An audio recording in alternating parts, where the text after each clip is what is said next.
Hello, everyone. I'm James Millward from Georgetown University, and welcome to Georgetown, virtually at least, and to our webinar on China's Xinjiang region, How Should the International Community Respond? This webinar is sponsored by the Georgetown Initiative for U.S.-China Dialogue on Global Issues and the Asia Studies program at the School of Foreign Service at Georgetown. We're at a curious time in regard to the crisis in Xinjiang and East Turkestan right now. Revelations and investigations over the past few years have shown the extent of surveillance, controls on daily life, internments, and imprisonments of Uyghurs, Kazakhs, Kyrgyz, Hui, and other non-Han people in the region. And we've begun to understand the nature of the state-led assault against Uyghur language, architecture, other aspects of culture, and the Uyghur national identity, including zealous limits on births in southern Xinjiang. None of this has changed, and many of our colleagues, friends, and family members remain disappeared.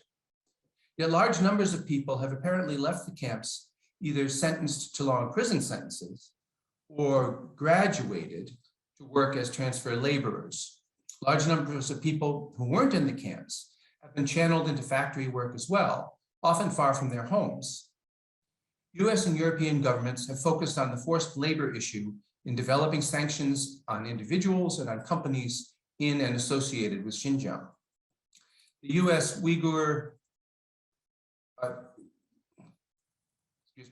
Uyghur Forced Labor Prevention Act has become law in the United States, and in June will come into force, requiring companies importing anything from Xinjiang to prove that it was not produced with forced labor. And this could have significant effects on apparel and also solar industries worldwide. Yet at the same time, the world's attention and that of the US government has shifted to the atrocities in Ukraine. A new first-party secretary has been installed in charge of Xinjiang, Ma Xingrui, a man with obvious economic and pro-business credentials from previous posts in Shenzhen and Guangdong. And this is in contrast, of course, to the former Xinjiang headman, Chen Quanguo, who was kind of an enforcer with a background in Tibet. And while the parlous state of US-China relations remains in the news, the Xinjiang issue now is but one of several challenging that relationship, including Taiwan, and of course, the friction point regarding the PRC's ambiguous position vis-a-vis Russia. And of course, renewed concerns about COVID, including the severe lockdown in Shanghai and maybe now in Beijing, will have major effects on Chinese industry and global supply chains, to the extent that Xinjiang sanctions may become or may seem moot. And yet at this very moment, a UN team is now quarantining, I believe, in Guangdong in preparation for a visit to an inspection visit regarding human rights in the Uyghur region. So at this somewhat ambiguous period then, I'm very pleased to have with us a panel of experts with a variety of perspectives who can give us some guidance about how nations and also individuals should think about and respond to the ongoing policies in Xinjiang and in regard to Xinjiang's non-Han peoples. And we're going to begin with Professor Timothy Gross, who's a professor of China Studies at Rose-Hulman Institute of Technology, with expertise in ethnicity, ethnic policy in China, and minority education. Tim's current research is focused on the Uyghur population, ethnic and religious policies in contemporary China, and Islamic piety in Xinjiang. He's also a member of the team running the Xinjiang Documentation Project, a tremendous resource housed at the University of British Columbia. Follow him on Twitter for an interesting collection of documents and photos about Xinjiang, Tibet. And he always provides the full documentation for those things. And so I'll now turn it over to you for a few minutes, Tim. Thank you very much for the invitation. I'm delighted and honored to be part of the panel. And I've been asked today to talk about the crisis ongoing in the Uyghur homeland and maybe put it in kind of a broader national perspective in how these policies compared to other ethnic policies that have been enforced in Tibetan and in Hui areas. And so real quickly, I'm going to share a couple of slides just as perhaps talking points that can move the conversation forward. So I assume everyone sees my slides now? Okay. Um, I think there is a new phase of ethnic policy that began in 2016, maybe a little bit prior to 2016, with Xi Jinping announcing the so-called Sinicization of religion. And I think if we look at the Chinese Communist Party's broader policies on religious policy, they provide important insight on broader ethnic policy in the People's Republic of China. Keeping in mind that the People's Republic of China is vast and diverse, and you have several levels of officials, kind of implementing and interpreting law, and oftentimes they're or seizing upon the so-called TFA, these kind of set phrases, and they're using these as guides to implement their work. But still, we see some very, I think, visual and arresting images that may reflect broader policy, broader ethnic policy in these regions, and oftentimes the most vivid of these imageries, of this imagery is destruction, right? We have destruction of religious buildings. And as I said, I think that this provides important insight into broader ethnic policy.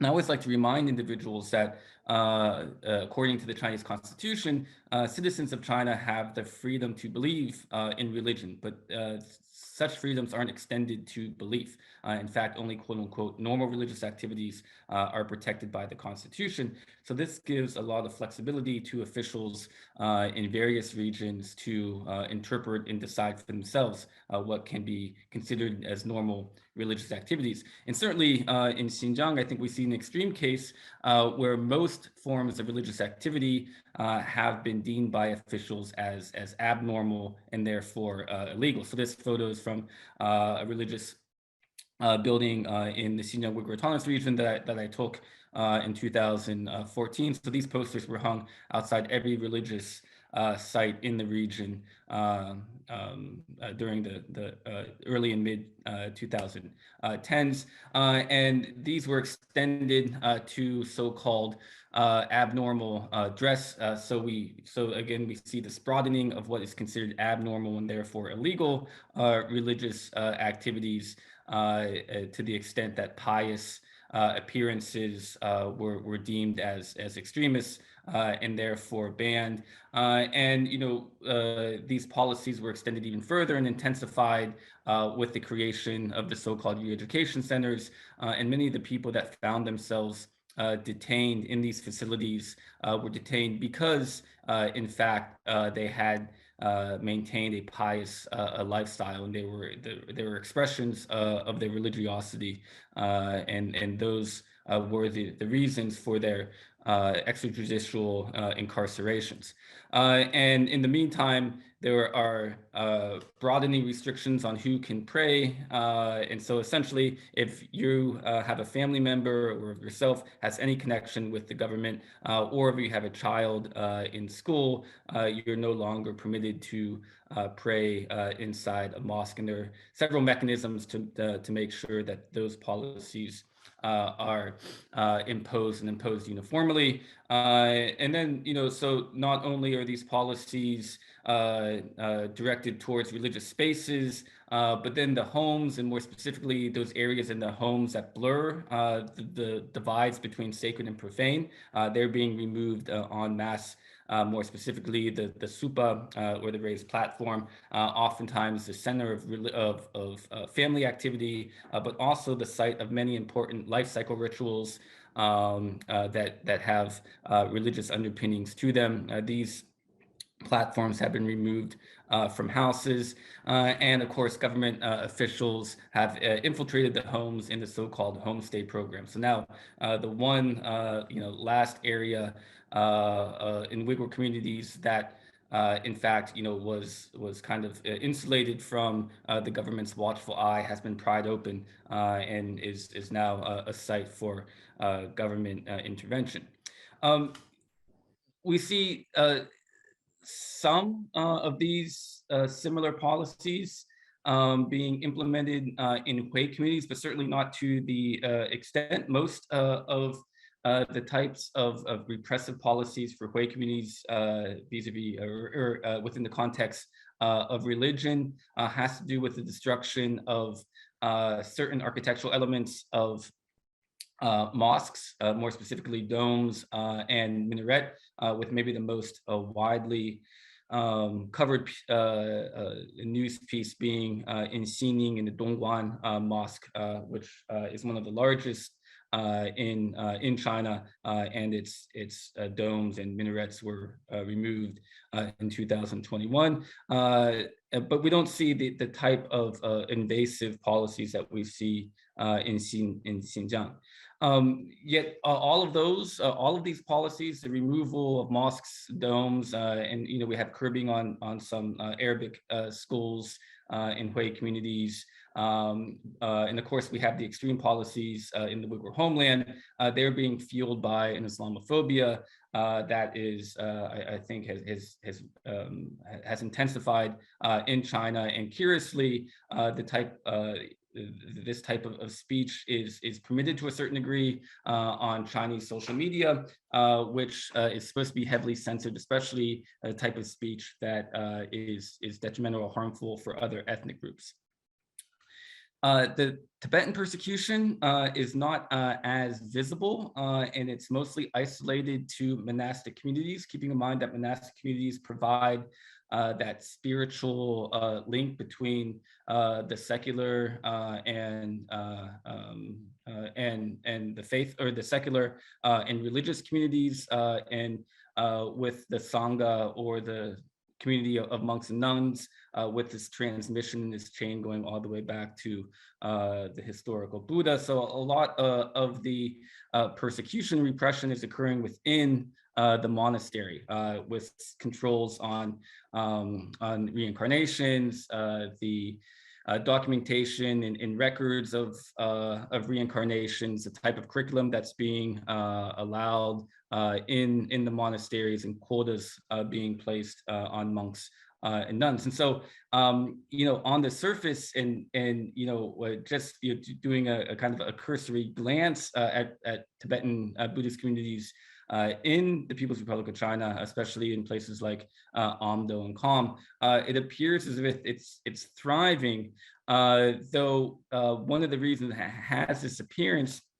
is because of cultural, of sharing and a legacy of cultural continuity between Tibetan and Chinese Buddhists, and a robust tourism industry, which attracts mainly Han domestic tourism, or Han domestic tourists, and more specifically those who want to visit these monasteries and see monks and nuns in their religious settings. And so I'm just going to end with this very, very kind of, it's initial thoughts about why we may be seeing these different types of religious policies being enacted in different ethnic communities in China. And this is inspired by Susan McCarthy's book, Communist Multiculturalism, in which she sets up a similar chart. And it appears to me that we see these different types of implementation and different degrees of severity, depending on whether or not the religion itself is viewed by officials as part of quote unquote Chinese historical culture, or whether it's seen as foreign, and whether or not this religion is fused with an ethno-national identity, or if it's just part of a minzu, or is it just a cultural element. And so we can see that the Uyghurs, having this fusion of a ethno-national identity with religion, and religion being Islam, so being foreign, that the repression seems to be most severe, whereas Tibetans kind of teeter on that line, because the religion has these ties with, with ties with Imperial China, yet it's fused with an ethno-national identity. So the repression, it tends to be a little less severe, whereas Hui, we have a foreign, quote unquote, foreign religion, but in many instances, this religion isn't part of a broader ethno-national identity, calls for greater autonomy or independence Therefore, they tend to have the least severe of the repression. So I'm right there. I think I'm already over time. Thank you very much. Thank you, Tim, for that. I wanted to mention to the audience that we will be taking questions, so please use the question and answer function, and we will gather them and then deliver them to the panelists later on. Okay, now up next, we have Maya Wang. Maya Wang is a senior China researcher in the Asia Division at Human Rights Watch. She has researched and written extensively on the use of torture, arbitrary detention, human rights defenders, civil society, disability rights, and women's rights in China. She's also an expert on human rights in Hong Kong and Xinjiang. Her original research on China's use of technology for mass surveillance, including the use of biometrics, artificial intelligence, and big data, helped to galvanize international attention on those developments. And it's still worth reading if you've never read that report. It's really worth going back to look. Particularly the technological stuff remains extremely current right now, extremely important right now. And so I'll turn this over to you now, Maya. Thank you. It's an honor to be on this panel, and good morning and evening wherever you are. I hope you can hear me. I will just start by, I think Jim took many of my talking points. I think that's, but I will start by talking about what have been kind of the rights violations that are taking place in Xinjiang. I would start by saying that, you know, Xinjiang is a region in China that has for a long time been, I guess, traditionally be more kind of repressive compared to the rest of China. And as China itself becomes more repressive under President Xi Jinping, who has been in power since 2013, Xinjiang's repression deepened even further compared to, you know, before. Under the Strike Hard campaign, which started in 2014, some of the repression have been ratcheted up, like Tim had described. But the current phase of repression in Xinjiang really started in 2017. When we started to see up to essentially around 1 million Uyghurs and other Turkic Muslims, including ethnic Kazakhs who live in the region of Xinjiang, being put in various forms of detention and imprisonment. Tim talked about these political education camps, which I want to emphasize they're completely unlawful.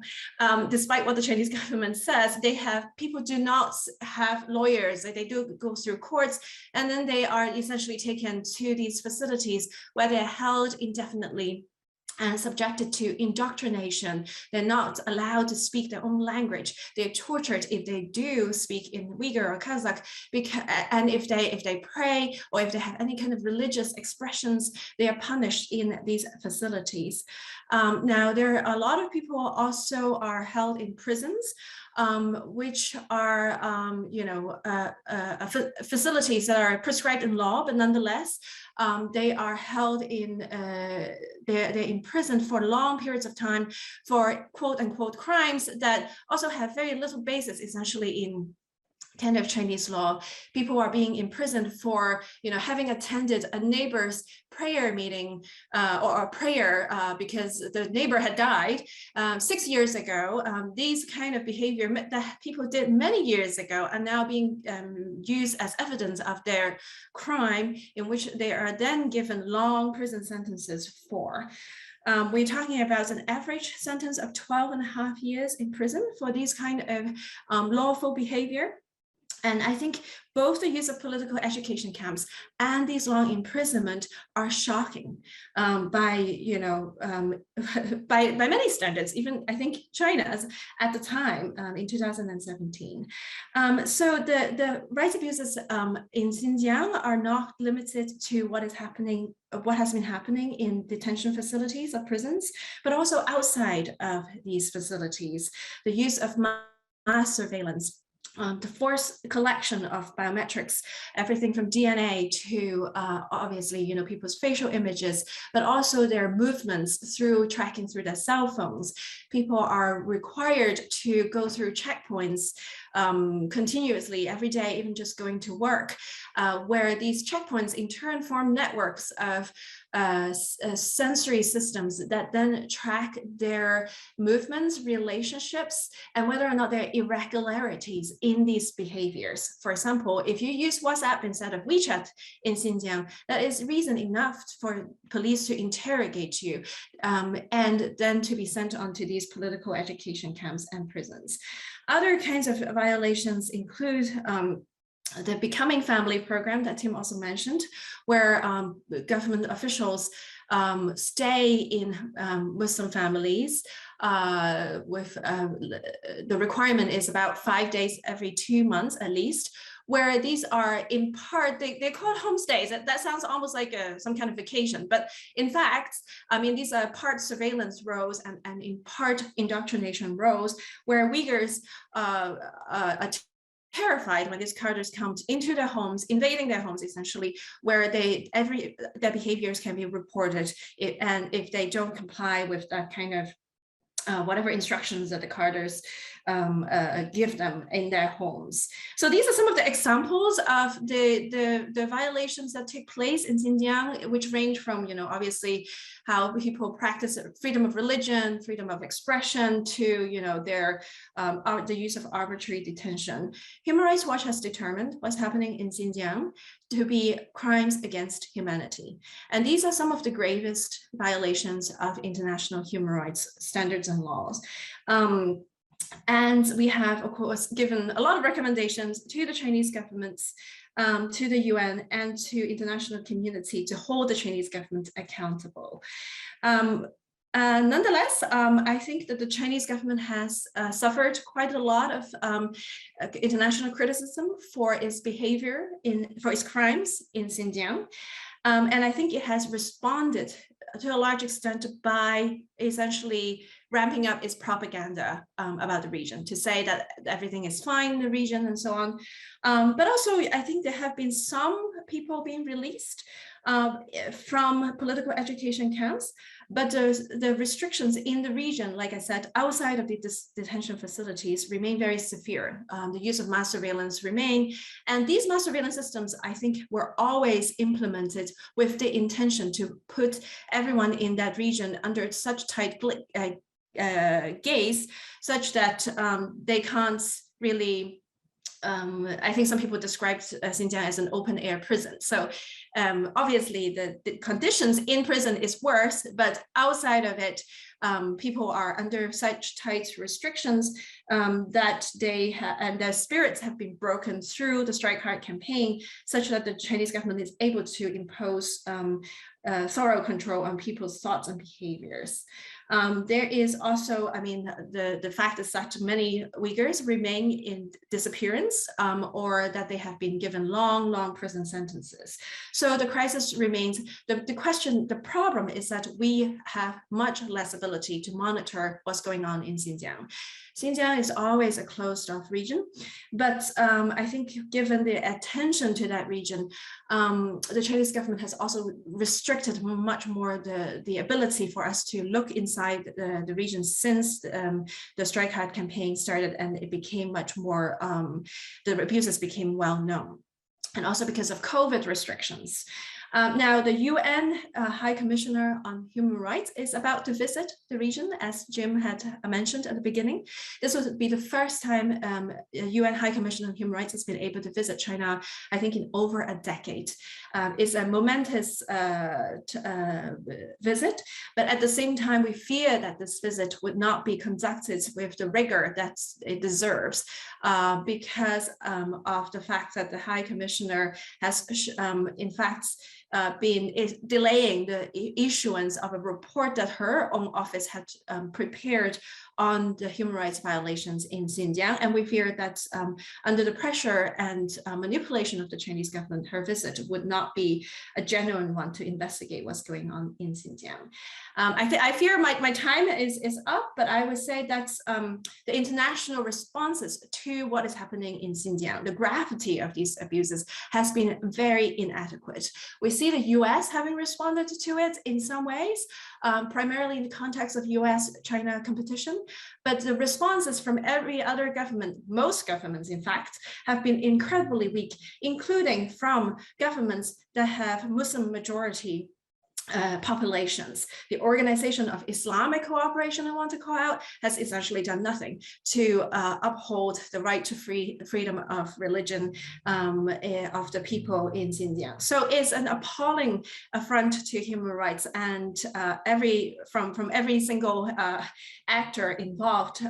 And I hope to see some more pressure, particularly from Michelle Bachelet when she finally visits Xinjiang. Thank you, Maya. Our next speaker is Professor Yen Sun, Sun Yen, and she's a professor in political science at the City University of New York Graduate Center. Her research interests include China's domestic and international politics, political corruption, and ethnic politics in China. Professor Sun is the author of a number of books, including most recently, From Empire to Nation State, Ethnic Politics in China, which came out in 2020. Which offers a historical political perspective on China's contemporary ethnic conflict. And we found out in speaking in preparation for this event, in communicating with each other, that I'm reviewing this book of hers and she's reviewing the new edition of My Eurasian Crossroads. So we're reviewing each other's books. I don't know if that's a conflict of interest, it means we shouldn't be here, I don't know.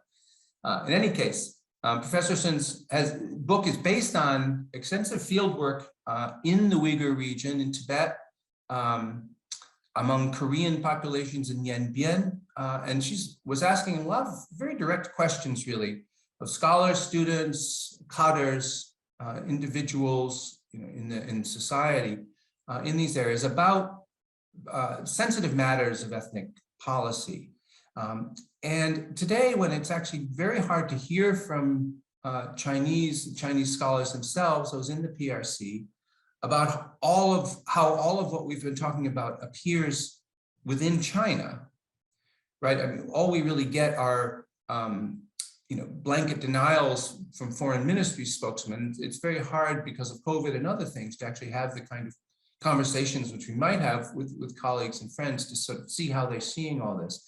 So because of that situation, Professor Sun's work is I think even more important in that it offers important perspectives on how all this looks, within the CCP system, but also among academics and others there. So I'll now turn this over to Professor Sun. Yes, thank you, Jim, for that nice introduction. I actually reviewed your book before this panel, so there was no conflict of interest for me, on my part at least, right? And thank you for inviting me as a sort of representing a diverse perspective, because yes, I'm proud to say I'm very familiar with both the Western perspectives and Chinese ones. So today I'm mainly going to report what looks like from inside. So how should the international community respond? I begin with not with Xinjiang, but with Baltimore. I arrived here in the 1980s to attend the Johns Hopkins. Days into my stay, my place was burglarized. Very scary for someone who just arrived knowing nothing about America. Soon I learned about terms like inner cities, Section 8, and welfare policies. I was shocked by those welfare policies. So Professor Sun said there might be some connection problems. So I actually have a copy of her notes here. And if you do come back in, Professor Sun, just shout out and we'll turn back over to you. But I'm going to continue with your notes right now. Let's see. Yeah, so Professor Sun was shocked by the welfare policies. According to her Chinese values at the time, people should work to keep sharp. So I thought welfare policies must be designed to keep people down. I also thought that back home, the Chinese Communist Party's propaganda about the mistreatment of Black people in America must be true. I'm going to continue to say I, please understand when I say I, this is Professor Sun Yen's voice, okay? If I were politically aware and knew a strong word at the time, I might have even used it. Obviously, I got the policy intentions all wrong. My point is, when it comes to Xinjiang, inland Chinese, so Nadi Chinese, apply their values to judge and treat Uyghurs. American and Western sources, in turn, apply their values to judge and treat China's policies. To effectively address the Uyghur situation, it would help if each side recognizes its own partialities and the importance of social contexts. I do my part here by showing how different Chinese groups see the Xinjiang issue and what is relevant to understand them. First, prominent policy analysts of minority policy in China. There are three contending groups: the liberal autonomists, represented by Professor Ilham Tohti and supporters of Hu Yaobang's minority policies from the 1980s. Socialist autonomists, represented by minority members who occupy positions of power in the Chinese system.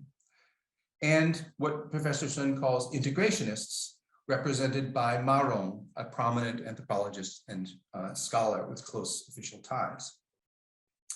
The three groups correspond roughly to the geographical tiering of China. The core regions inhabited by agrarian Han Chinese. Are you back, Yan? Can you hear me now? Yes, so I've been reading your notes and Yeah, you do a better job actually than me. So go ahead. no. I just got to you were reading the different regions, the core. Yes. I want to begin there. Yeah. So the second tier would be the inner peripheral regions where I'm actually from. They are historically more incorporated. And then thirdly, the outer peripheral regions, China's Eurasia frontiers, historically less incorporated. So Tibet and Xinjiang remain the only two outer regions. So therefore, there are challenges for China's nation building efforts. So these three Chinese groups agree on the socio-economic origins of the Uyghur crisis. One is the disintegration of the Uyghur community due to market reforms since the 1990s. And secondly, the social consequences of this disintegration, erosion of the social and moral fabric of the Uyghur society, rising cultural conservatism, religious fundamentalism, growing hatred of the Han people, especially the migrant competition, and relative impoverishment, crime, and violence.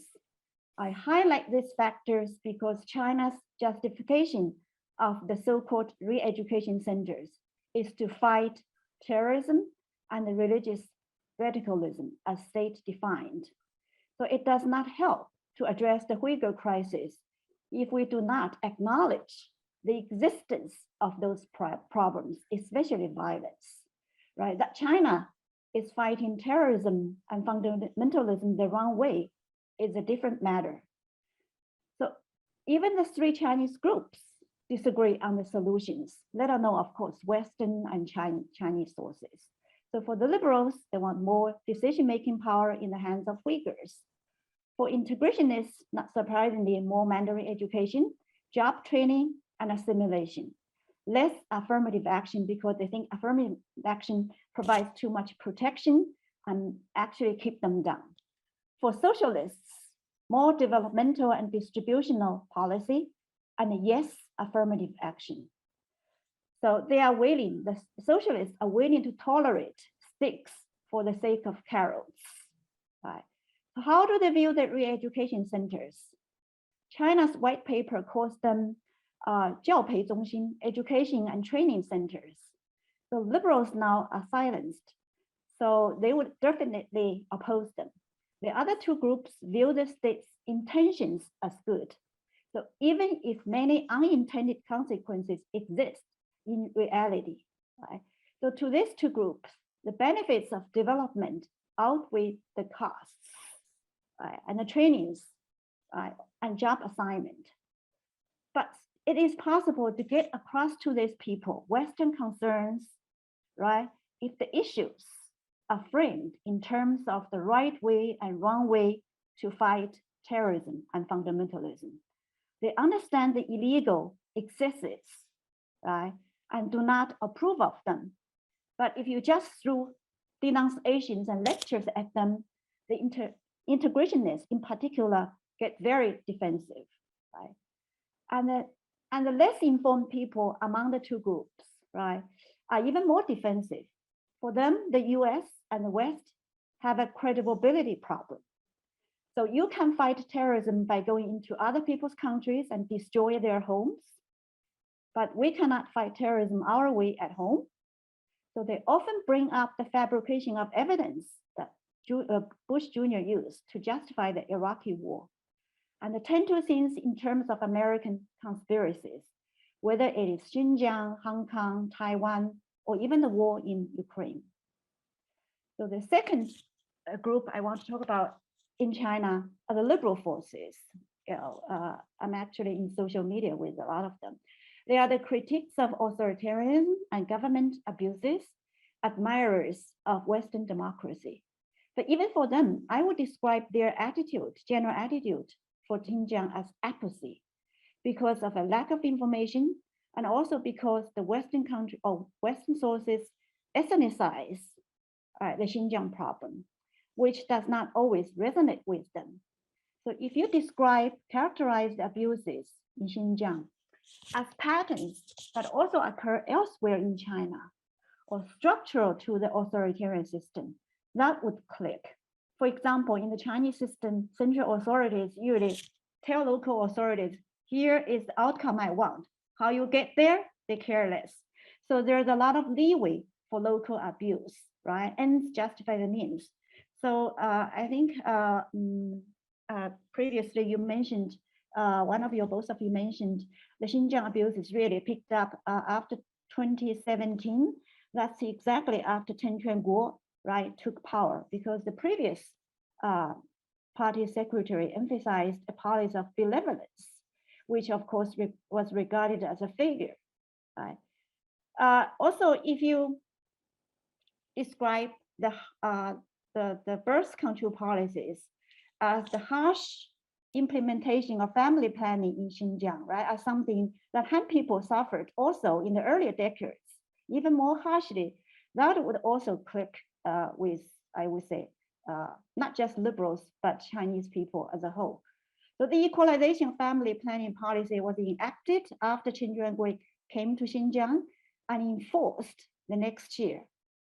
But if you describe the abuses in Xinjiang as genocide, I would say even the most fierce critics of the government may not see it that way. Right? In fact, Hong Kong protesters may have made a mistake as well. Liberal forces on the mainland. On the contrary, the beating up of mainland speakers, right, reporters, live on TV was divisive and reinforced the government's portrayal of Hong Kong protesters as thugs. Right. So in educated circles within Xinjiang, I'm referring here to non-minority members, are aware of the abuses, especially the arbitrary sending of people to those centers. They may be critical of blatant discrimination and abuses, but still would not see them as genocide. Does liberal support within China matter? It does, in the sense that it can help galvanize public opinion in ways effective in China. If you need China's understanding or cooperation, right? You need Chinese understanding. For example, the outpouring of critical voices about the chained woman has led to widespread public awareness and some government reactions. So it would be much harder for bride smuggling to be tolerated in the future. The chained woman, in fact, is a minority member from Yunnan province. The third Chinese group I want to talk about are the ordinary Han and other non-Turkic Chinese. So inside Xinjiang, these ordinary people are sick and tired of violent incidents. And I'm very familiar with them because during my trips there, I myself experienced some of them. So they are generally supportive of extreme measures to root out extremists. Of course, they are also sick and tired of the extreme security measures imposed by local authorities. And here they can empathize with ordinary Uyghurs who have it even worse, right? But these ordinary Han Chinese tend to place blame not on authorities, but on the small number of people who committed violence and therefore induced the extreme policies. Outside Xinjiang, ordinary people are generally unaware of the extreme policies and abuses, but many have impressions of violence in and from Xinjiang and dramatic improvements in recent years. So for those who watched the government's documentaries about the atrocities of state-defined terrorism in Xinjiang and the vocational training at the re-education centers, they generally support state policies, but very supportive, I would say. But even for them, if you phrase abuses in terms of the Cultural Revolution, right, family planning policies in the early decades, arbitrary land seizures across China, or nowadays abuses in China, in Shanghai's extreme lockdowns, even ordinary Han Chinese can understand and empathize. Right? Summing up my point, while it is understandable for activists, right, to frame Xinjiang issues in terms that appeal to Western governments and publics, this can backfire in China and cause more misunderstanding and mistrust. So it is relevant at all to make those inside China understand Uyghur and the Western concerns and the urgency of changes. It is important to frame things in ways that appear sensible, factual, and reliable to them. Here I add one example of homestays that previous speakers mentioned. I mean, I have come across plenty of people who have done this homestays, and overwhelmingly they complain them. The people who do the visits complain them as burdensome and empty, and just ceremony and no use because they could not communicate in the language. Very burdensome for the families because the Uyghur families are overly warm. They bring up food, bring up fruits, and I actually know my own relatives who have done this. I even went with one of my relatives to before the homestay, but his Uyghur host family. So I would actually when I raised this issue, for example, at a conference homestay, Ma Dong basically said, "Can you imagine American government making white family stay with black family, making friends, making kinship, right? Even if it's burdensome, but it does improve inter-ethnic understanding." So here is my, that's what I want to say.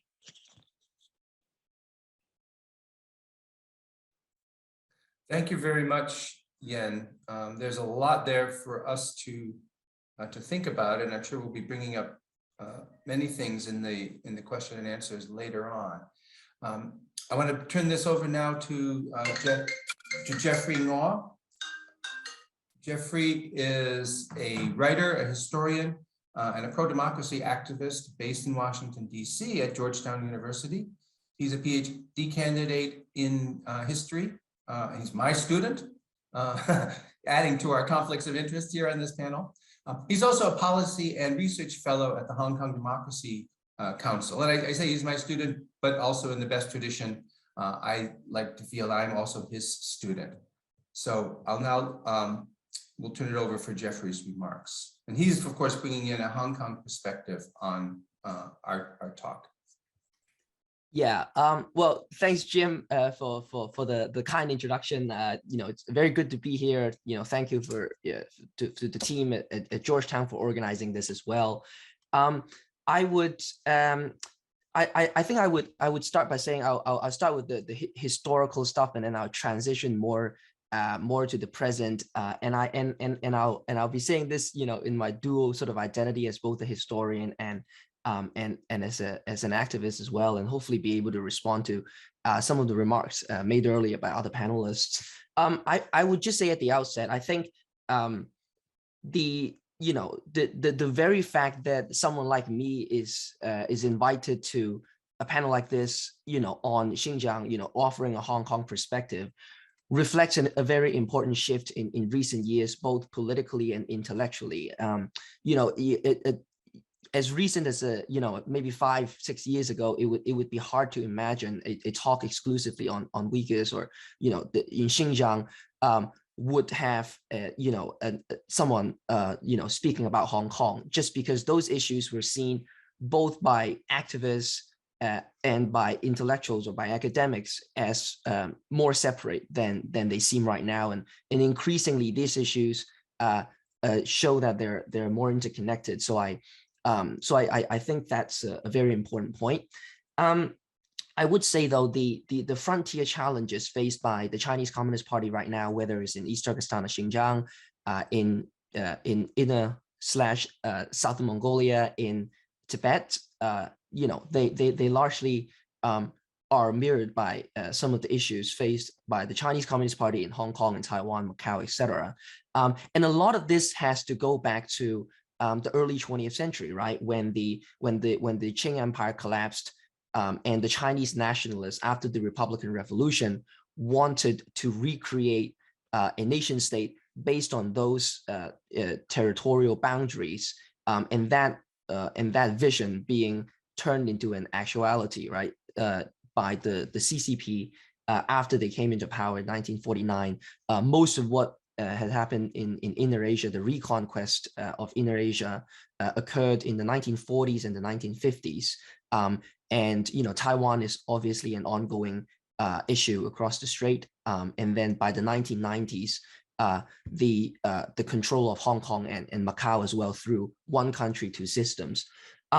And because these areas were traditionally frontiers of imperial conflict, there's good reason why control from the center is proving to be more difficult, and hence the crackdown across all these places. Obviously, there's a stronger ethnic and religious element to the case of the Uyghurs and the Tibetans, less so in Hong Kong, because Hong Kong is much more diverse in terms of people's religious preference, and also Hong Kong is a Han majority territory, unlike in East Turkestan or in Tibet. And because of those differences, I would say even activists, pro-democracy activists in Hong Kong, have for decades largely ignored the issue of Tibet and with the Uyghurs. I was thinking about this recently when we Hong Kongers here in Washington, and across the US and around the world, have been organizing against the Beijing Winter Olympics with our Tibetan and Uyghur and Taiwanese friends. Just how much the situation has changed, even from 2008 to the present day, where in 2008 was a time when most Hong Kongers were largely proud of the fact that there were Olympic Games, Summer Olympic Games being held in Beijing, and largely were not sympathetic to the Tibetan uprising and the Tibetan concerns as to why the human rights concern as to why those games should not have been held in China. And of course, when reports came around 2009 about, and I'm putting this in quote, violent riots in Urumqi, Hong Kongers largely saw those as religious and ethnic minority conflicts that had nothing to do with Hong Kong. And it really took the failure of the umbrella movement to show that one country, two systems was always a broken promise, and for Hong Kongers to begin to identify with these other causes. And again, even then, the immediate place that Hong Kongers looked to was Taiwan, because of cultural, linguistic, etc. Affinities. And so so I think largely what we're seeing right now has to do with the fact that under Xi Jinping, who is about to enter his third term, unprecedented third term since Deng Xiaoping's years, largely how that crackdown has intensified, and a lot of this cross-movement solidarity that we are seeing is the work of activists, but also the fact that the crackdown has just increased so much, and it doesn't make sense to do anything otherwise in terms of responding to those crackdown than to build solidarity with these other movements. And that brings me to what is about to happen in 2 weeks, which is the chief executive, and I put this in quotes again, the election in Hong Kong that is happening on May 8th. So about 2 weeks, as I said. Traditionally, and I think this gets into the factional sort of politics within Hong Kong, but I think this is important. Traditionally, there were 3 ways that the Hong Kong political elite basically gained power. One is by defending business interests. There have been 4 chief executives since the 1997 handover, and the person who embodied this faction would be the first chief executive, C.H. Tung, who basically ran a large shipping company doing business with the world, but also allowing China's rise through the integration into the international capitalist system. The second route is through the civil service, and these are people who entered the civil service during the British colonial years, rose through the ranks over the years, initially trained by the colonial government, but then expressed support for the CCP after 1997. And Carrie Lam, who is about to step down, is an example of that. And the third way is to become powerful in Hong Kong was to be a hardline Chinese communist. And the best person to exemplify that was C.Y. Leung, the chief executive who presided over the city during the 2014 umbrella movement, and who I believe largely made that turn to make Hong Kong a much more repressive place. And I say that, and I mean, I outlined this because the guy who is about to become chief executive, John Lee, belongs neither to any of the 3 routes, traditional routes of obtaining political power in Hong Kong. He was basically a cop. He joined the police force in the British colonial years, rose through the police ranks, and then was taken out of the police force to become secretary for security about 5 years ago. And then again was promoted to the city's #2 official last year, and now is the only candidate standing in the chief executive selection, so basically selected by a committee of about 1,400 people, handpicked by Beijing. So he's almost certain, 99.9% certain that he will be the chief executive of Hong Kong in the next 5 years. And he is an important figure in our conversation today, because when he became Secretary of Security, I believe in 2018 or 2019, he made a trip to Xinjiang, and that was already when reports were surfacing around the world that there were concentration camps, that the crackdown in Xinjiang had stepped up. He went to the trip. He toured the territory, came back not only denying allegations of human rights abuses, crimes against humanity, or even genocide. That's what you would expect. But in fact, he credited whatever was going on in Xinjiang as a good model for how to take care of Hong Kong's, in his words, basically the trouble in Hong Kong. And so we can expect that in the next 5 years, Hong Kong will move, unfortunately, further into the direction of Xinjiang. And this just goes to show that, at the top of the CCP leadership, frontier issues are all interconnected. And again, it makes sense for academics like us, to think about these issues as historically and currently politically connected, but also as activists to build cross-solidarity movement, because they are seen at the top as being part of the different pieces of part of the same puzzle. And then I will the last thing I'll say is the national security law in 2020 that came into play almost 2 years ago effectively just ended one country, two systems. There's no press freedom, no academic freedom, freedom of assembly, freedom of speech in Hong Kong right now is almost impossible to imagine anytime in the near future that there will be massive protests that were happening and first sort of banned in the name of COVID. But even after the pandemic, is so hard to imagine, mass organization in Hong Kong just because of the political situation. And I would, of course, push back on the idea that the national security law or any repressive measures put in place in Hong Kong were results of supposedly Hong Kong protests turning violent, because there have been a long tradition of peaceful protests in Hong Kong fighting for democracy, and they were never about trying to create an independent nation. It was about making sure that the CCP would live up to its promise after the handover of Hong Kong, that there would be genuine democracy in the election of the chief executive and also the legislature. There were protests in 2003, in 2014 as well, and only in 2019 were protests more confrontational, and that was after decades of broken promises. And I think Macau actually offers the best counterexample to that idea, that crackdown increases only because people rise up, because Macau is a place that has also handed over from the Portuguese Empire to the Chinese Communist Party in 1999, also one country, two systems framework. And there have rarely been mass protests, but some of the tactics that we see the CCP uses in Hong Kong to silence the opposition, including, for instance, the disqualification of democratically elected lawmakers, those practices have also been applied in Macau. And no one can reasonably say that that's because there have been any kind of mass protests or people trying to fight for independence or anything like that in Macau.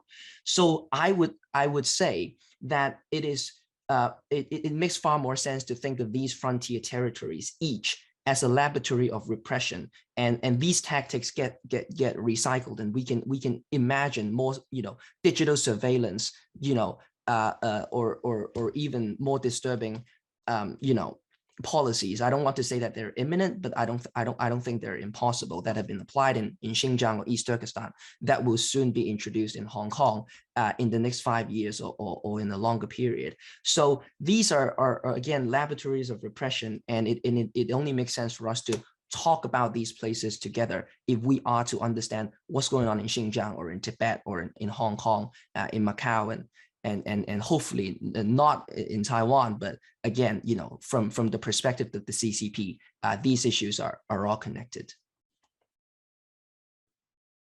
Great. Thank you, Jeffrey, for reminding us of these connections between Xinjiang, Tibet, Hong Kong regions, which interestingly, all have this word autonomous or autonomy in their formal names. While as different as they are, in many ways, we do see sort of convergences of those issues going on now. One of the questions in the Q&A brings up the issue of Uyghurs outside of China being refouled back or threatened to be repatriated back to China. There's a few cases that are pending right now, and many people trying to avoid this from certain places. Let me actually direct a question, if I can, to Maya about that, because it's related to. I wanted to follow up a little bit on her comments, in particular about the inadequacy of the international response to what's going on. I wondered, Maya, if you wanted to talk a little bit. Maybe suggest some more things that should be done by countries internationally. And then also if you could speak particularly about this issue of these forced extraditions that seem to be happening here and there, and what the United States or other places could do. Thank you. Well, thank you for bringing up the issue of extradition. I believe it's Sadia. I don't know if I pronounce his or her name here. The violations against Uyghurs are so numerous, sometimes you fail to mention some of them. Here is the Chinese government essentially hunting for Uyghurs from abroad with the cooperation of governments from Saudi Arabia to Egypt. Some of these governments themselves are self-proclaimed defender of Islam. So the abuses against Uyghurs is pretty global. And the forced return of people to a place where they can be subjected to torture is against international human rights law. So what we see here is not just a lack of response, is some of the government's active collaboration with the Chinese government in abusing Uyghur people's rights. And I think that itself is a sign and illustration of just how far human rights globally has deteriorated. And I think that same question also asks what we can do about this. And as someone who's worked in China for such a long time, it's the kind of answers or questions that should have been asked many years ago. And of course, groups like us have been asking that question so many years. And always, the more we say we should be holding Chinese government accountable for abuses, many governments, I think for many years, just looked the other way because, China was a big market. They want to make money in China, both companies and governments. And the expectations, I think, is that the Chinese government feels it could just act with impunity and never have to be held accountable. And that created further and further abuses now going into, including places like Hong Kong. So the short and more compact answer to this is that, or the official answer of human rights groups would be that we want to see, for example, that governments push at the UN Human Rights Council to set up a commission of inquiry into Xinjiang's abuses, bringing the whole issue back into a multilateral platform where we have standards, some of which the Chinese government itself has subscribed to, and that we will evaluate those standards and evidence and there, instead of being adjudicated in kind of like the US-China competition frame, which is essentially a bilateral situation where the US is also at fault itself of many violations, both domestically and internationally. So that would be the short answer. The long answer is also just going back to what I was saying, is that I think the years of neoliberalism that essentially give a free pass to businesses across nations, that enable businesses in places which has severe human rights abuses, that it is okay to import large amounts or depend on oil from Russia, regardless of just how the human rights situation there is, that we would be importing, depending on medical supplies and many other products from China, even though the whole country does not allow labor unions.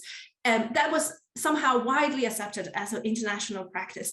These fundamentals have led to essentially a monster that is eating up a place like Xinjiang and Hong Kong, but also, the rest of China. And that those fundamentals have to be re-evaluated. I think that rethinking may have started with the war in Ukraine, but I think certainly the role of Western governments in creating the situation, I think, remain unexamined. Thank you, Maya. And just a note to the audience, if you do have questions, we have one or two queued up, but we will have time, I think, for quite a lot more if you want to put them up there. A member of the audience has asked, I believe this is a question for Professor Sun, that outside of the intellectual and academic sphere, how well known is the situation in Xinjiang amongst the general Chinese population? And you did, I think you touched on that, but please do maybe tell us a little bit more, and maybe talk a little bit more about social media discussion of these kinds of things. I think sort of my impression from reading about Chinese social media, mainly, which is what I do, is that the word Xinjiang itself is practically banned, and it will get taken down from Weibo as soon as it gets put up. So perhaps you can give us a little more understanding and nuance about broader popular discussions or understanding of the issue. And then if I could just add on one aspect to that question for you, Professor Sun. I was very interested by your comparisons or your contextualization in terms of ethnic relations and race relations in the United States. And this is something I've been thinking about too.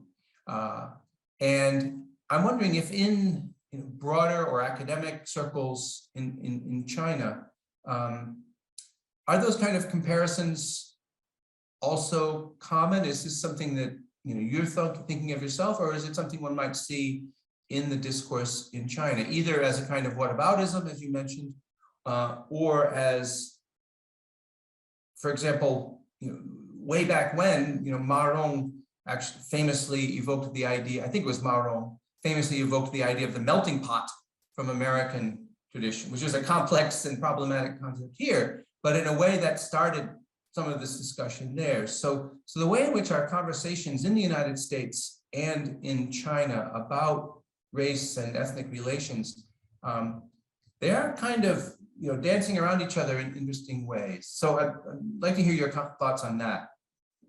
The first question about the general public outside Xinjiang, right? Their knowledge of Xinjiang's situation. I would almost say literally probably nothing. I think Xinjiang, the words can come up in Chinese social media and websites and so on and so forth. And even re-education centers, these words appear. Of course, they are usually positive about those centers, and people do leave a lot of comments. But readers who leave comments, I usually see they are people from Xinjiang. They are in internal China, but they leave comments there. So it's not the general population outside Xinjiang who are leaving comments.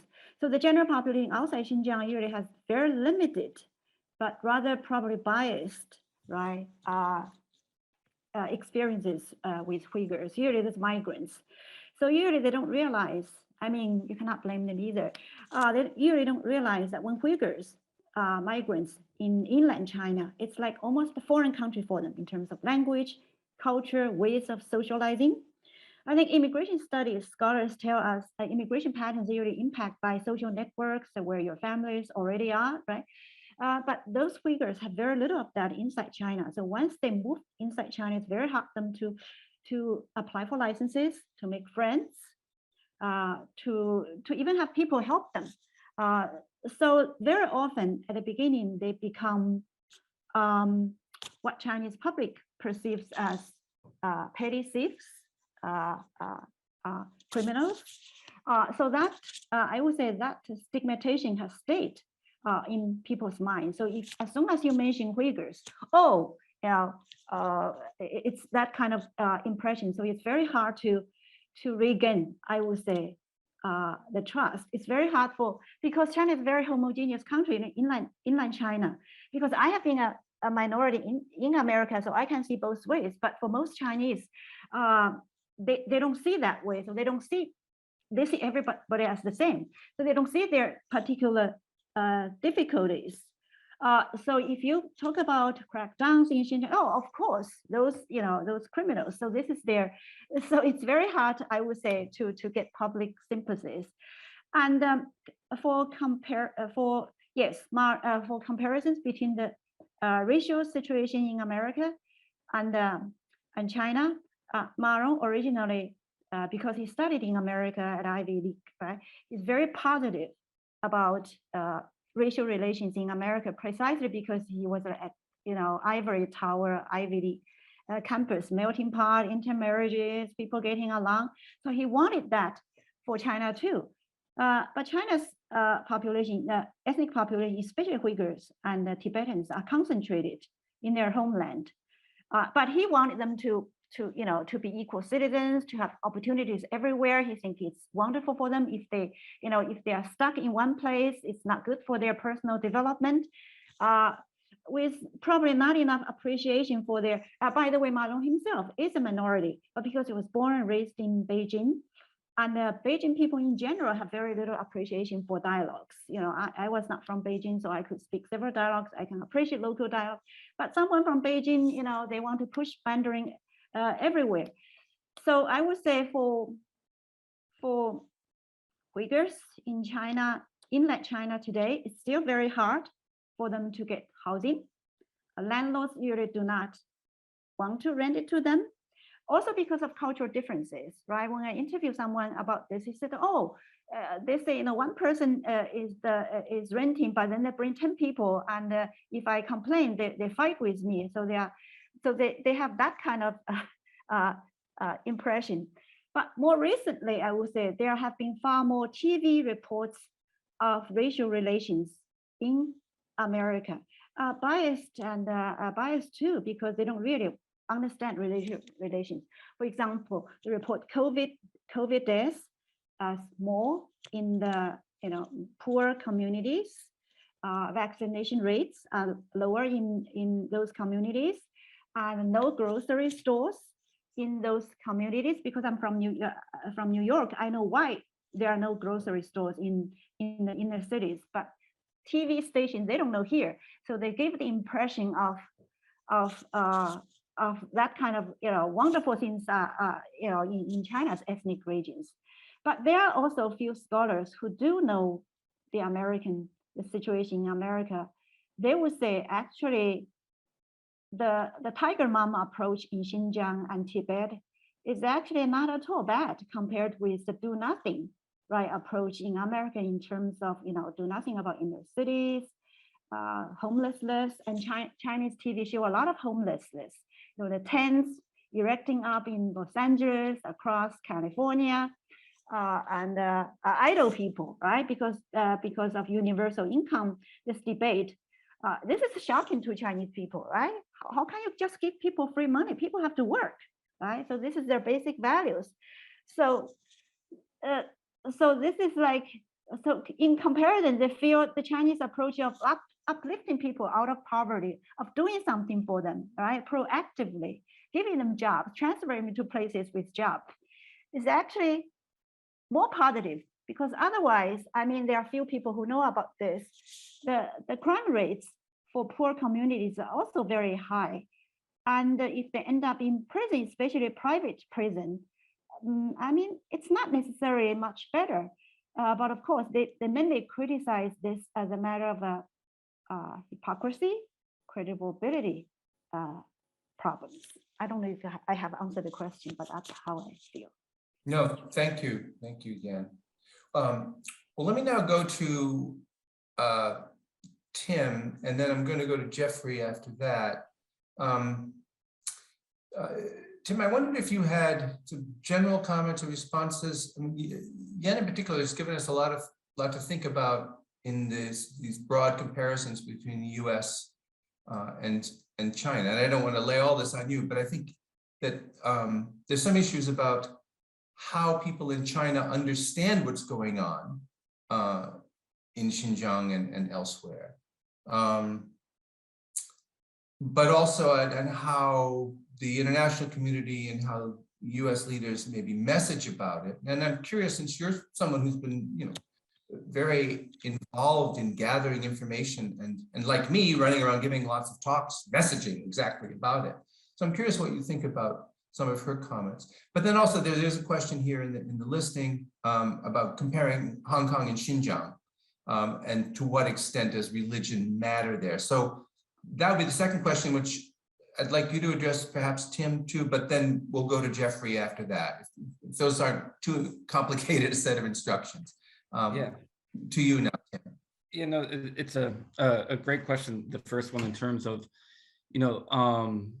recognizing, I think there are certainly policy similarities between what's going on in, racially in the U.S. And then the Xinjiang crisis and the CCP's, treatment of Uyghurs, and of course the official framing of poverty alleviation and the eradication of extremism. I often wonder, and one of the comparisons that I most regularly and most comfortably draw upon in the US is not about contemporary race relations, but more of the US government's treatment of Native peoples. Because I think what's missing in comparisons between, for example, African Americans and white relations, and then governments trying to handle the tensions, and tensions seem to be increasing, especially with Black Lives Matter in the aftermath of that, is that it misses the connections to the homeland, and I think that connection is critical for understanding responses that Uyghurs have and Tibetans have to policies that they view as repressive. And I think that if we, you draw comparisons to the US treatments of Native Americans, the removal of Native Americans from their land,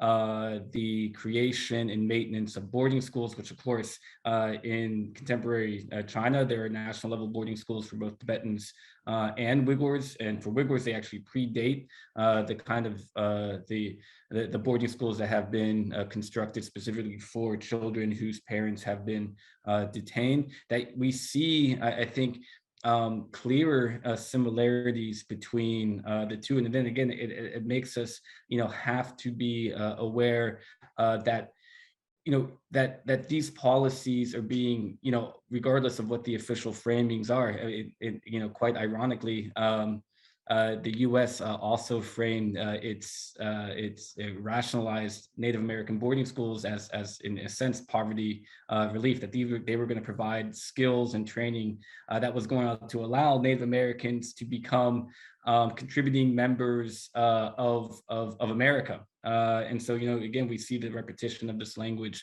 now nearly 100 years away. But I think that these attachments to homeland are important, and it provides a somewhat different scenario than contemporary U.S. racial relations. Now, in terms of the second question in Hong Kong and the ways that religion plays a role, or maybe not, I've argued that it does, and I'm not as familiar with the Hong Kong situation, but there seems to be, I think, an added degree of suspicion amongst the Chinese Communist Party when you have that fusion that I alluded to above of whether it's nationalism or at least a political activism, but nationalism calls for autonomy, and it's fused with religion. That sometimes it can fuel these movements in ways that a completely quote unquote secular political movements may not.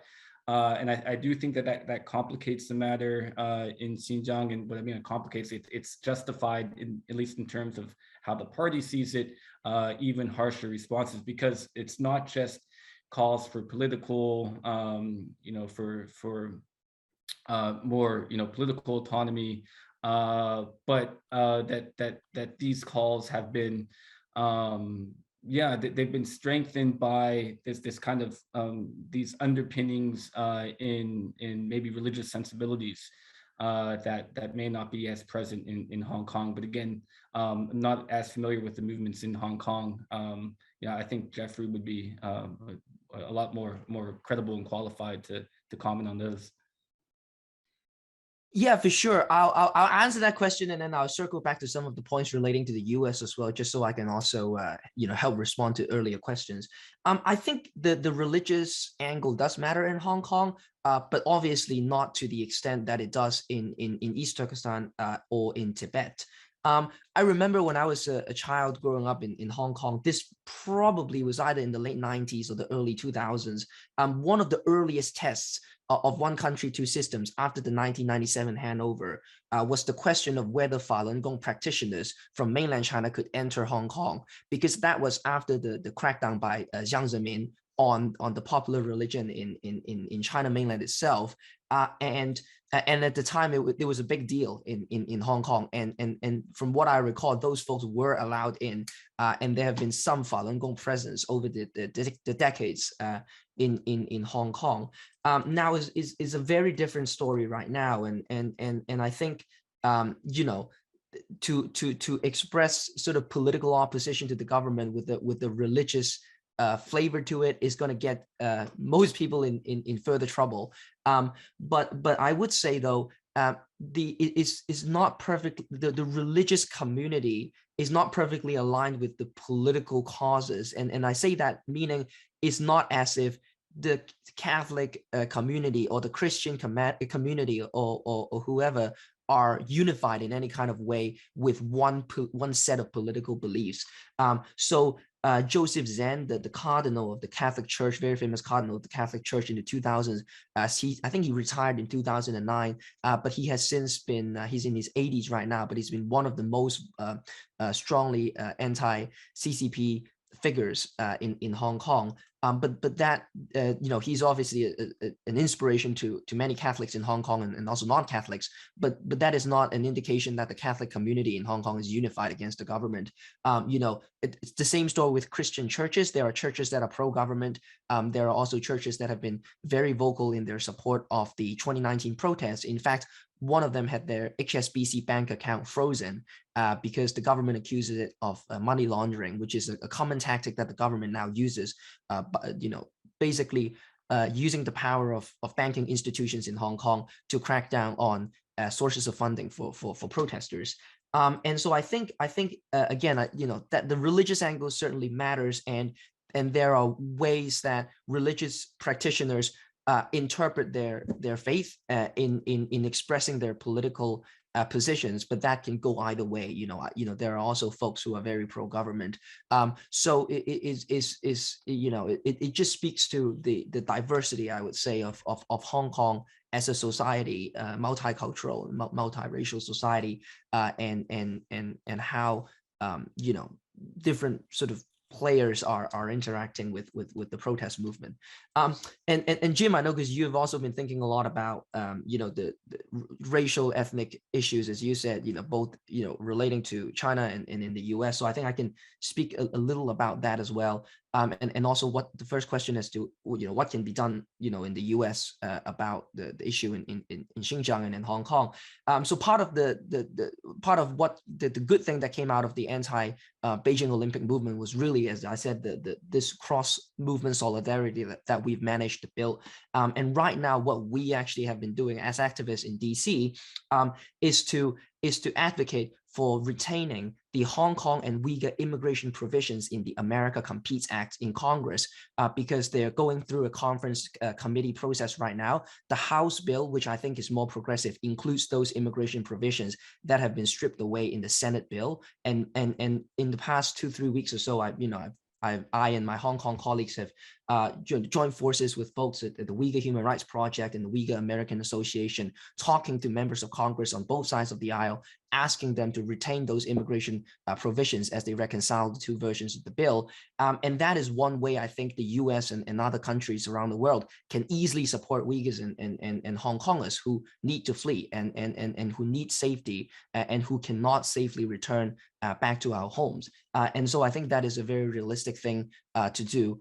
And I would argue a relatively low cost to host countries, because the number isn't huge anyway. And so I'm obviously quite disappointed by some of the pushback that I've been hearing. And that pushback, by the way, is also entwined in the racial politics of America. And I think this is where it gets interesting, because there are obviously folks in general who are anti-immigration, and a lot of the anti-immigration rhetoric is deeply entwined with white supremacist arguments or the white supremacist tradition in the US. But I don't just mean like fringe far-right figures. Those people obviously are opposed to our cause. But I would, based on my observation, I would argue that white supremacy is institutionalized in the whole US immigration system. And we know, like, even mainstream liberals are more sympathetic, say, to the Ukrainians. The Biden administration is accepting 100,000 Ukrainian refugees into the US, which is obviously great. I mean, they need that help. But then, Afghans are wondering, well, what about us?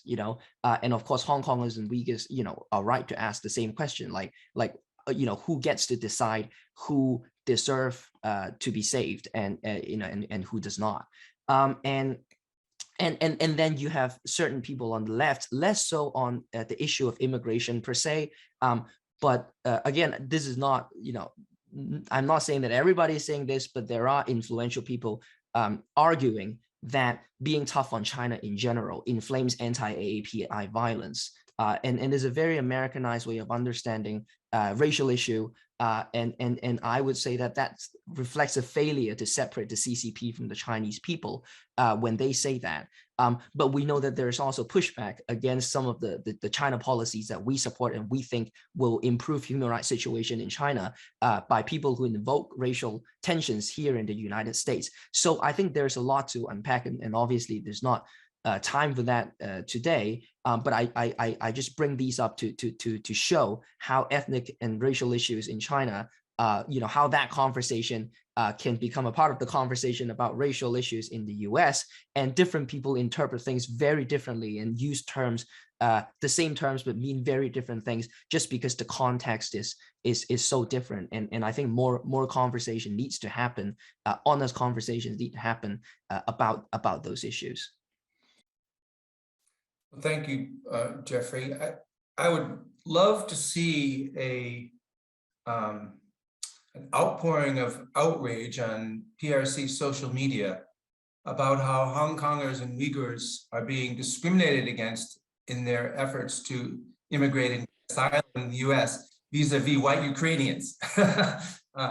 This would be a very interesting kind of jujitsu. But I can actually see how, in a way, there might be many, there might be a sort of sympathy about that. Well, we only have a couple of minutes left. There's one question in the queue about how effective re-education in Xinjiang has been or is. That's a complicated and big question for 3 minutes, but I wonder if you could just, if we all have last words either about that or where things are going from here, or if each of you have just a quick final comment, we can just go around. And why don't we start with Maya? Sure. I think it depends, of course, on what is considered a success. From the Chinese government's point of view, they may think that short-term stability is very important, and locking up probably 1 million people out of your 12 million ethnic minorities and then subjecting the rest of them to pervasive surveillance for long periods of time could be considered very much a success, because if we all are in prison, there's nothing we can do, either overthrowing the regime or just protesting out on the streets. All of that would be defined as a success, right? On the other hand, if we are talking about a long-term affinity or nation building even, in which one group of minority feels they really belong, I think the ethnic policies in China, in Hong Kong, Tibet, and Xinjiang are a resounding failure. This is going to reverberate on Chinese politics and society for so many years to come. Uyghurs who might have in the past expected Chinese law to protect them, I think no longer believe so. And to feel that way, I think is a very big change in all of these minority regions. Yan? Yeah, I would quote a high-ranking minority official I talked to about development, the benefits versus the cost. He says he agrees with the developmental priority because if not, it's ignorance. Anyway, with development, empowerment, people would have more choices, and then things will get better. So in terms of whether the job program is successful, I see that they have been more successful with Uyghur women than young males. But we do see young male problem, not just in Xinjiang, but young male problem in America, Trump supporters, Midwest, young male problem in the inner cities, young male problem in the Middle Eastern countries. So that seems to be a universal problem. Thank you. Yeah. Tim? Yeah, I would certainly say that the Chinese Communist Party believes that the camps have been effective, and I think they measure success in terms of social stability and a very kind of superficial social stability, and that is the absence of violence, and they can certainly point to 6 years without any violent incidents as a reflection of that success. But I think if you're looking in the long term, what they've done is sowed seeds of discontent, and they may be planted deeply, but I think it's a matter of time before they sprout, and then there will be, I think, even more complicated and even deeper discontent in the future because of these policies. And I know it's dangerous ever to try to give Jeffrey the last word, but that's how it's worked out. So Well, I think my last word is that China is an empire pretending to be a nation state. And you know, at the onset of Putin's invasion of Ukraine, I recall he made that speech, you know, that offered a very dubious interpretation of Ukrainian history, essentially saying that Ukraine has no right to exist as an independent sovereign nation, and therefore it warranted a full-scale military invasion. And of course, that invasion is still ongoing. I think that's essentially the same way the CCP sees China as a nation state today, which is basically that other places that it claims has no right to exist otherwise. You know, the only way that they could be is to be a part of the PRC state, and I think the correct framework for us, you know, as academics to think about it is to pull all these frontier issues together and see that they are so interconnected, whether in terms of the contemporary politics of it or the historical roots to the problems that we face today. And I would hope that more conversations like the one that we're having this morning here can happen moving forward in the public space, because I think that's crucially important. So I thank everybody for taking the time and, you know, and doing this. Well, great. And I thank you all as well. This has really been a wonderful panel. It's given me a lot to think about after having done many such panels over the last couple of years, and yet I have, you know, new thoughts to pursue on this. And I want to thank the Georgetown US-China Dialogue and the Asian Studies Program for sponsoring this event, and encourage our participants to log in and sign up for other events that those units are putting on. And since we've reached the end of our time then, this is the end of the panel. But again, thank you for your participation. And this has been recorded, so if you want to watch it again, or if you know of others who would like to see it, it will be available through GU Global Events.